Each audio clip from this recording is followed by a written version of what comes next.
Luxury safaris in Namibia are a real delight. I, in fact, used to live in Namibia, and it is one of my favourite countries of all time.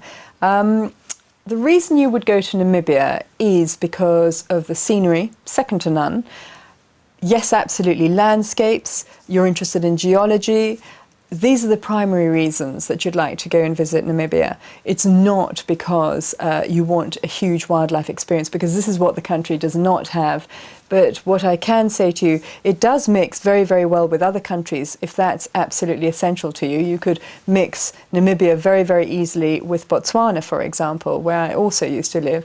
But I have to say that Namibia gives you a sense of space, a sense of freedom.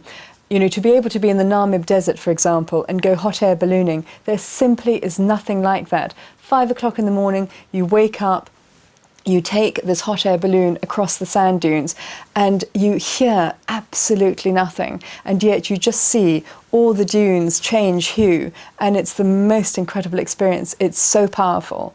And then from there onwards, you can go into the Damaraland, Kaokaland region, where, for example, we can arrange some wild camping. And the reason that we actually started doing these wild camping is because there simply isn't accommodation there. And we want to get people right up north into the Caprivi Strip, which is such a beautiful region, actually, where I was. And very, very few people go there, partly because of cost, but also generally because of accessibility.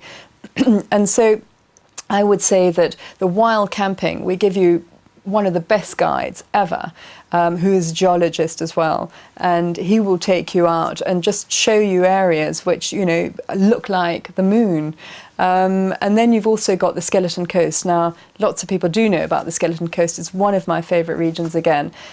It's a wonderful, fantastic flying safari that you do, and you can take that from the Namib Desert. You go right up onto the border of Angola, and it simply is, there is nothing quite like it. Your guide is your pilot, and he will take you in a 206 from place to place over 3 or 4 nights, and you will see the shipwrecks, you will see extraordinary sand formations. It just is an area unlike anywhere else. And then you finish up on the Caprivi Strip, which, as I said, is absolutely beautiful. And there are a number of areas on the Caprivi Strip. I mean, in fact, there's a park which absolutely nobody knows about, called Medumo, which is just, you get various very, very good wildlife there.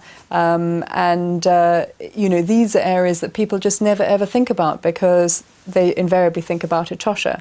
The Fish River Canyon, for example, is tremendous too. Right down in the south, you've got tremendous walking there, and there's even horse riding safari that we can offer in the Namib Desert. So, and then we don't even talk about the culture. You know, here, this is the land of the Sand people or the Bushmen, and we can offer some very, very good experiences with them, which is, it contributes to their own lifestyle, but it is not contrived in any way or shape whatsoever. It's a very raw experience because, as I said, it isn't contrived, but there are very, very few places where you can actually go and spend time with the Sand people.